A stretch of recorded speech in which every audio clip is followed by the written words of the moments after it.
நேயர்களுக்கு வணக்கம். இன்றைய காலை நேர தலைப்புச் செய்திகள். அரசியல் ரீதியாக தீவிரமாக செயல்படும் 76 குழுக்கள் புதிய அரசியல் கட்சி பதிவுக்கான விண்ணப்பங்களை சமர்ப்பித்துள்ளதாக தெரிவிக்கப்படுகிறது.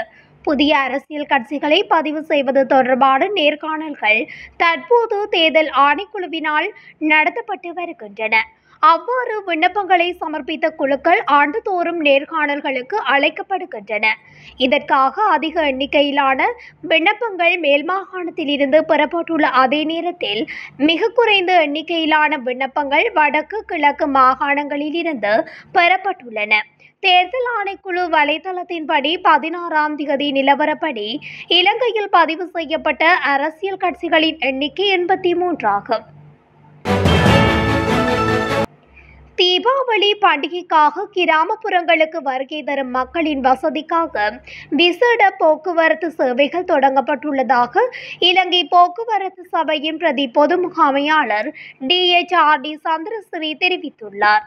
நேற்று புறக்கோட்டை போதிராஜ மாவத்தை பேருந்து நிலையத்திலிருந்து ஹட்டன் பவுதலை நுவரெலியா மஸ்கெலியா நானுயா மற்றும் யாழ்ப்பாணம் ஆகிய பகுதிகளுக்கு 75 மேலதிக பேருந்துகள் இயக்கப்பட்டுள்ளன.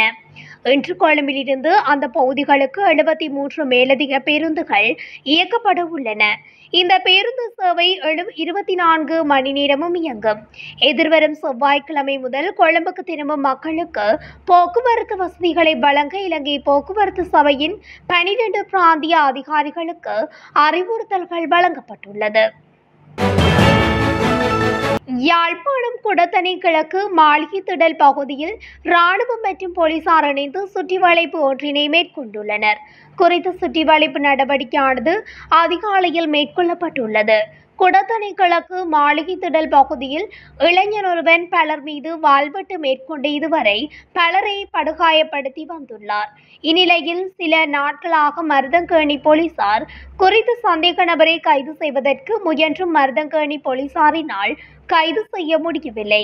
இதனால் நேற்று அதிகாலை இராணுவம் மற்றும் மருதங்கேணி போலீசார் இணைந்து குறித்த சந்தேக நபரை கைது செய்ய சென்றுள்ளனர். இராணுவம் மற்றும் போலீசார் நேற்று அதிகாலையில் சுற்றிவளைப்பு செய்ய உள்ளதை அறிந்து கொண்ட குறித்த சந்தேக நபர் தப்பித்துக் கொண்டதாகவும் மருதங்கேணி போலீஸ் நிலைய தகவல்கள் தெரிவிக்கின்றன. யாழ்ப்பாணம் சாவகச்சேரி போலீஸ் பிரிவுக்குட்பட்ட பகுதிகளில் மேற்கொள்ளப்பட்ட விசேட தேடுதல் நடவடிக்கையின் போது 10 பேர் கைது செய்யப்பட்டுள்ளனர். குறித்த கைது நடவடிக்கையானது நேற்றைய தினம் மேற்கொள்ளப்பட்டுள்ளது. சாவகச்சேரி போலீஸ் நிலையத்தின் புதிய பொறுப்பதிகாரியாக பதவியேற்றுள்ள கோணேஸ்வரனின் உத்தரவுக்கு அமைய முன்னெடுக்கப்பட்ட விசேட சோதனை நடவடிக்கையின் போதே போதைப் பொருட்களுடன் 10 பேர் கைது செய்யப்பட்டுள்ளனர். இதன்போது சந்தேக நபர்களிடமிருந்து கஞ்சா, போதை மாத்திரை, மாவா உள்ளிட்ட போதைப் பொருட்கள் மீட்கப்பட்டுள்ளன. ஒரு கட்டிடத்தில் சட்டவிரோதமான முறையில் ரகசியமாக நடத்தப்பட்டு வந்த எரிபொருள் கிடங்கை சுற்றி வளைத்த காவல்துறையினர் அதன் உரிமையாளரை கைது செய்துள்ளனர். கேகாலை பிரிவு குற்றப்புலனாய்வு பிரிவின் அதிகாரிகள் நேற்று பிற்பகல் இந்த கைது நடவடிக்கையை மேற்கொண்டுள்ளனர். ரகாபொல மாகேன பகுதியில் உள்ள ஒரு கட்டிடத்தில் இந்த சட்டவிரோத எரிபொருள் கிடங்கு கண்டுபிடிக்கப்பட்டுள்ளது. இந்த நிலையில் கைது செய்யப்பட்ட சந்தேக நபர் தொலங்கமுவ தெல்கமுவ பகுதியைச் சேர்ந்தவர் என்றும் இவரிடமிருந்து 790 லிட்டர் டீசலை காவல்துறையினர் மீட்டுள்ளனர்.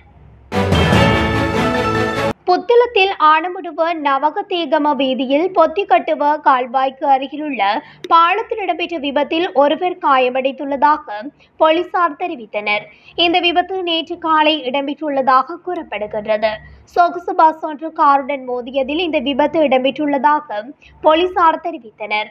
விபத்தில் சொகுசு பஸ்ஸின் சாரதி காயமடைந்த நிலையில் வைத்தியசாலையில் அனுமதிக்கப்பட்டுள்ளதாக போலீசார் தெரிவித்தனர்.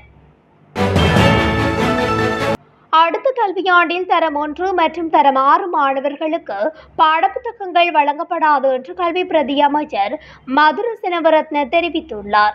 புதிய கல்வி சீர்திருத்தங்களின் கீழ் இந்த நடவடிக்கை எடுக்கப்பட்டுள்ளதாக அவர் தெரிவித்துள்ளார்.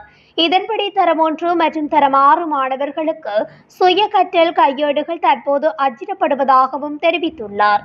இதனையடுத்து குறித்த தரங்களில் கற்கும் மாணவர்களுக்கான பாடசாலை பைகளின் எடையும் குறைக்கப்படும் என்று அவர் குறிப்பிட்டுள்ளார். தீபாவளி தினத்தன்று வடமாகாணத்தில் உள்ள அனைத்து மதுபான சாலைகளையும் மூடுவதற்கு தீர்மானிக்கப்பட்டுள்ளது. ஜனாதிபதியிடம் வடக்கு மாகாண ஆளுநர் முன்வைத்த கோரிக்கைக்கு அமையவே இந்த தீர்மானம் எடுக்கப்பட்டுள்ளதாக தெரிவிக்கப்பட்டுள்ளது. இந்த தீர்மானம் தொடர்பில் மதுவரி திணைக்களத்தால் மாவட்ட அரசாங்க அதிபர்களுக்கு அறிவிக்கப்பட்டுள்ளதாக ஆளுநர் செயலகம் விடுத்துள்ள ஊடக அறிக்கையில் குறிப்பிடப்பட்டுள்ளது. எல்ல 9 வளைவு பாலத்தை பார்வையிடச் சென்ற சுற்றுலா பயணியொருவர் ரயிலில் மோதி காயமடைந்துள்ளதாக போலீசார் தெரிவித்தனர். இந்த விபத்து நேற்று காலை 11:05 மணியளவில் இடம்பெற்றுள்ளதாக போலீசார் தெரிவித்தனர். சம்பவத்தில் இந்தியாவைச் சேர்ந்த 34 வயதுடைய பெண் ஒருவரே காயமடைந்துள்ளதாக போலீசார் தெரிவித்தனர். குறித்த பெண் பதுளையில் இருந்து கொழும்பு நோக்கி பயணித்த ரயிலில் மோதியே காயமடைந்துள்ளதாக போலீசார் தெரிவித்தனர். காயமடைந்த சுற்றுலா பயணி தெமோதரை வைத்தியசாலையில் அனுமதிக்கப்பட்டு பின்னர் மேலதிக சிகிச்சைக்காக பதுளை பொது வைத்தியசாலைக்கு மாற்றப்பட்டுள்ளதாக போலீசார் தெரிவித்தனர். கிரி சம்பா அரிசிக்கு மாற்றாக கருதப்படும் பொன்னி சம்பா அரிசி இறக்குமதிக்கான விசேட வர்த்தமானியை நிதியமைச்சர் என்ற வகையில் ஜனாதிபதி அனுர்குமார திசாநாயக்கவின் கையொப்பத்துடன் கடந்த 15ஆம் தேதி முதல் அமுலாகும் வகையில் விசேட வர்த்தமானி அறிவித்தல் வெளியிடப்பட்டுள்ளது. இதன்படி இறக்குமதியாளர் ஒருவருக்கு அதிகபட்சம் 52 மெட்ரிக் டன் அரிசியை இறக்குமதி செய்ய முடியும். அவ்வாறு இறக்குமதி செய்யப்படும் அரிசியை எதிர்வரும் நவம்பர் 15ஆம் தேதி அல்லது அதற்கு முன்னர் இலங்கை சுங்கத்தில் இருந்து விடுவிக்கப்பட வேண்டும் என அந்த வர்த்தமானி அறிவித்தலில் வெளிப்படுத்தப்பட்டுள்ளது.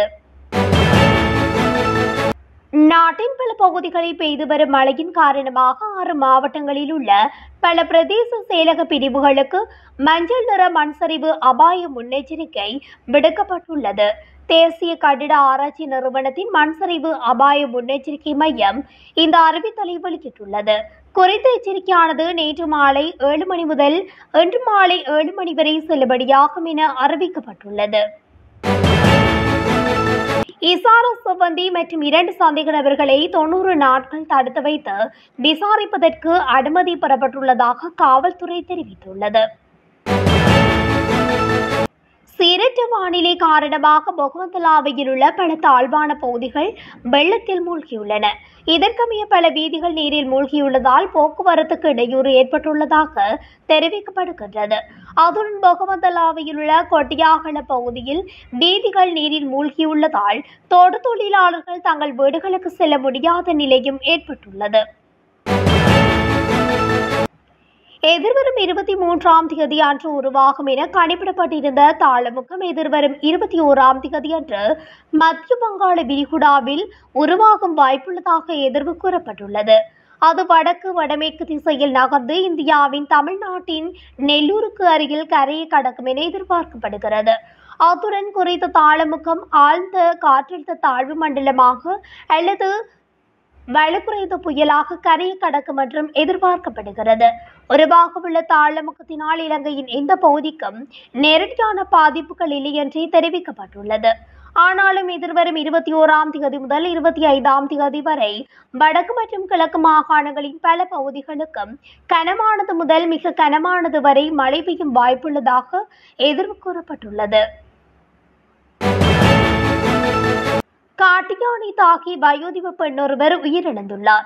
இந்த சம்பவம் நேற்று முன்தினம் அனுராதபுரம் காகட்டகஸ் திகழிய போலீஸ் பிரிவுக்குட்பட்ட ரத்மல் ககவேல பிரதேசத்தில் இடம்பெற்றுள்ளது. உயிரிழந்தவர் ரத்மல் ககவேல பிரதேசத்தைச் சேர்ந்த 66 வயதுடைய பெண் ஆவார். இவர் தனது வீட்டுக்கு முன்பாக நின்று கொண்டிருந்த போது காட்டுயானை தாக்கி உயிரிழந்துள்ளதாக காகட்டகஸ் திகழிய போலீசார் தெரிவித்தனர். இத்துடன் தமிழொலியின் இன்றைய காலை நேர தலைப்புச் செய்திகள் நிறைவடைகின்றன. தொடர்ச்சியாக செய்திகளை அறிந்து கொள்ள தமிழொலி ஊடகத்துடன் இணைந்திருங்கள். நன்றி, வணக்கம்.